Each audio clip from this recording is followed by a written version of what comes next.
Hello everyone, welcome to Analog IAS Current Affair Analysis for 11th May 2020, and these are the articles we'll be dealing today. The first article for the day is taken from Indian Express and it is titled What's in a NAM? So this is about NAM or non-aligned movement. What is this non-aligned movement?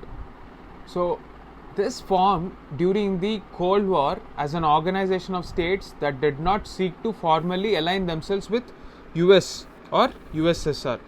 So the Cold War is a type of a war that is ideological in nature. So US supported capitalism and USSR supported socialism. So the countries were forced to take sides, and India along with a few other countries like Indonesia, Egypt together formed this non-alignment movement. The basic concept for the group originated in 1955 itself. So there was a conference called the Asia Africa Conference or Asia Africa Bandung Conference, which was held in Indonesia. So based on the principles that they have arrived in this conference, the first NAM summit happened in Yugoslavia in 1961. So this is the basic history of the non-alignment movement. At present it has 120 members. So the purpose of this grouping was enumerated in the Havana Declaration in 1979, and it stated that national independence, sovereignty, territorial integrity, security of non-aligned countries, all this form a basic structure of this organization's principles. This was one of the most important foreign policy instrument for India before LPG reforms. Now, LPG reforms era coincided with the breakup of USSR, which brought an end to the Cold War era. After 1991, what we have witnessed is a unipolar world. That is a world which is dominated by US up till 2008 when the global financial crisis happened. Now after 2008, we have seen the growth of countries like China and India, which have tilted the balance in favor of Asia. So 21st century is called the Asian age. Now in this context, what is the relevance of non-alignment movement? That is the question that is being posed by this article. So what is the evolving trend with respect to India's foreign policy towards NAM? So given the fact that this Cold War is no longer relevant, how do we see NAM?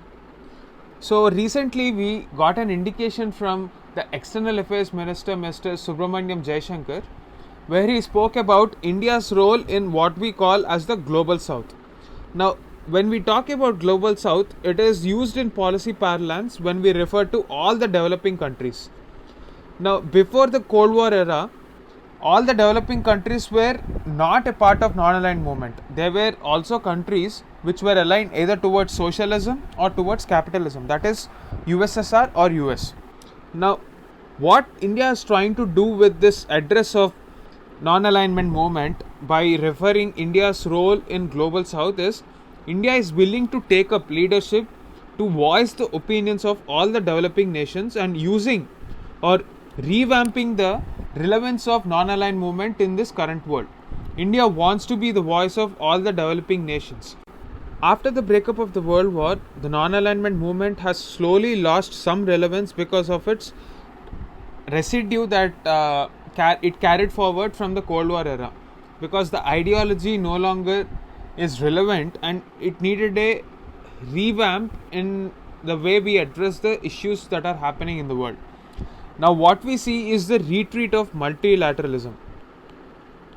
So we have countries like USA which are backtracking from their roles which they have traditionally held, and China is challenging the hegemony of India in its strategic backwaters, that is the Indian Ocean. So in this context, how do you look at non-aligned movement? That is the question.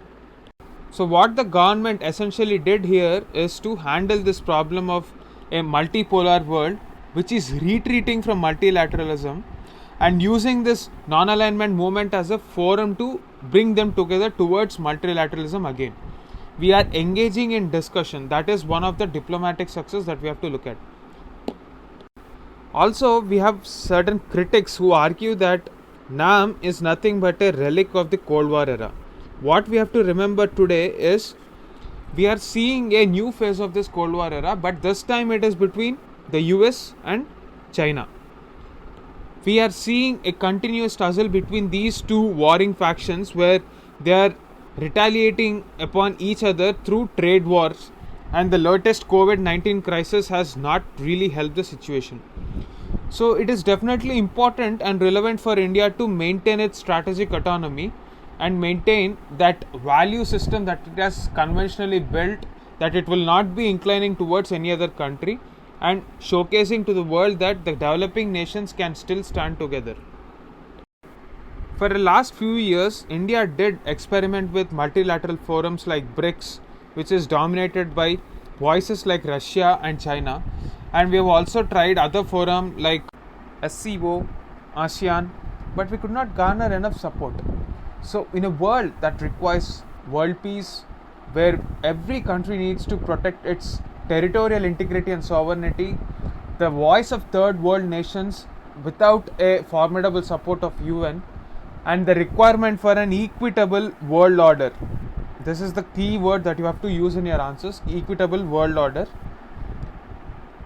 So to ensure this equitable world order, NAM becomes very important. So it can act as a bridge between the political and ideological differences existing in the current international environment, and the government has done well to bring up this issue of Global South. That is the gist of this article. The next article for the day is taken from the Indian Express, and it is titled Recovery That Includes Reform. So this article is about the agricultural marketing. What are the reforms that we have to include so as to ensure better agricultural marketing? That is the emphasis of this particular news article.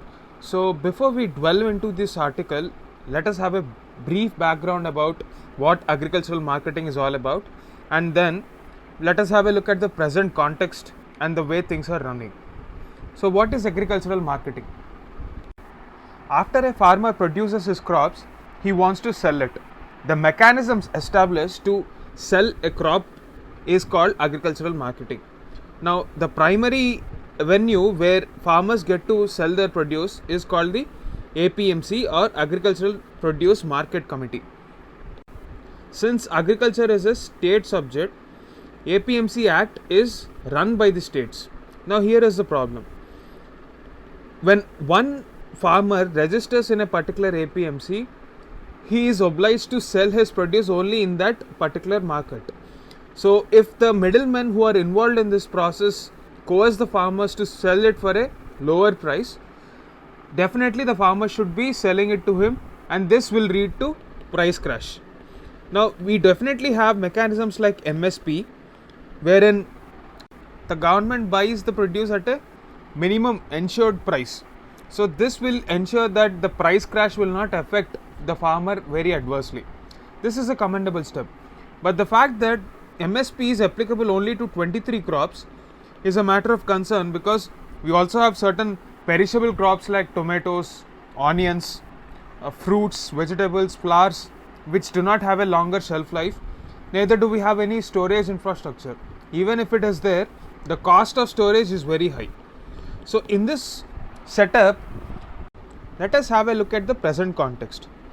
Because of the COVID-19 crisis, the government has imposed a lockdown. So this has led to what is called the supply side shock of the economy. Now what do you mean by supply side shock? Because of the lack of transportation, the supply of these perishable goods and agricultural goods has literally come to a halt for at least 2 or 3 days. So this has resulted in a supply side shock, which was eventually handled, and within a span of a few days the entire supply chain was up and running. So in this crisis, we have learned that our supply chains can be very efficient provided we decentralize them. So one of the most important steps that the government has taken is to impose a lockdown, and secondly, the second commendable step that the government must be given credit is its food management. Across the country, despite this lockdown, there has not been a problem of food management, and almost all the states have done an exceptional job in procuring the agricultural produce, especially of the Rabi season, for a decent price. some states even went above the minimum support price and supported the farmers. So a state like Telangana has claimed that it has produced the entire agricultural produce directly from the farmers. So this is a commendable job. But however, the producers of these agricultural crops have complained that there is a price crash. So this is the point where we have to focus on, and during these times of distress it also gives us an opportunity to carry out reforms. Time and again the government has been pushing the ENAM agenda. So what is this ENAM? It is similar like a Amazon marketplace wherein a seller and a buyer come together and carry out a transaction. So government is just acting as a facilitator, bypassing this APMC. So what happens here is the problem of middlemen or the price crash that you witness because of coercion will be completely taken away. Since there are political interests, this has not met the kind of success it should have, and therefore it had very limited success when you see on the ground in the past 5 years. However, this present crisis has proven to be an opportunity for ENAM. Many states have been moving towards bypassing this APMC and pushing this ENAM agenda. Uttar Pradesh and Madhya Pradesh have been front runners in this aspect. So what more needs to be done? This is the question that is raised when we talk about agricultural marketing. This article writer suggests a few measures. How are things functioning at the present moment?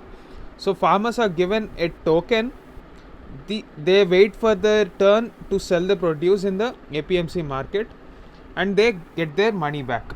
Instead of going with this mechanism, the government has an alternative. So there are farmer produce organizations. So these farmer produce organizations form a company, and these company consists of small and marginal farmers who aggregate their entire produce. In normal circumstances, farmers have to pay APMC fee, they have to pay certain taxes, that is in the form of cess, which will directly go to the central government. So by encouraging FPO, what we are actually doing is, if we give them a license, they can directly sell to any person who wants to buy this produce. Imagine a company like say Lay's wants to procure potatoes from a open market. So Lay's can come on to the ENAM market and produce can be sold by FPOs on that particular platform. So it is like a normal buyer and seller having a transaction. All the government must do is to give this license and encourage FPOs to adapt this platform.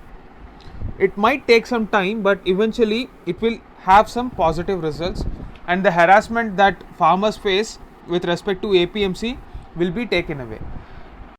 Also, while promoting this platform, we have to do away with all these fees and cess to ensure more and more number of FPOs adapt. So this way we will be ensuring that even private mandis with modern infrastructure will come into the competition along with APMCs. So on the PDS front, the public distribution system front, we need to move towards cash transfers that can be withdrawn from anywhere in the country. This will also increase liquidity to the farmers. This is because people will directly buy from these kind of platforms, and it will ensure better price discovery as well. Now, we have always traditionally ignored agriculture, but if you take a look at the present scenario, any growth that can happen for India in this year is to be driven by this agricultural sector only. So in this context, we have traditionally ignored the potential that agriculture had in handling global economic crisis. So we can move towards sustainable development of agriculture and thereby promote indigenous growth. So the supply chain problems that we have right now can also be handled within the country. So food processing industries and agricultural marketing infrastructure should be the next point of focus for rural jobs. That is the gist of this article.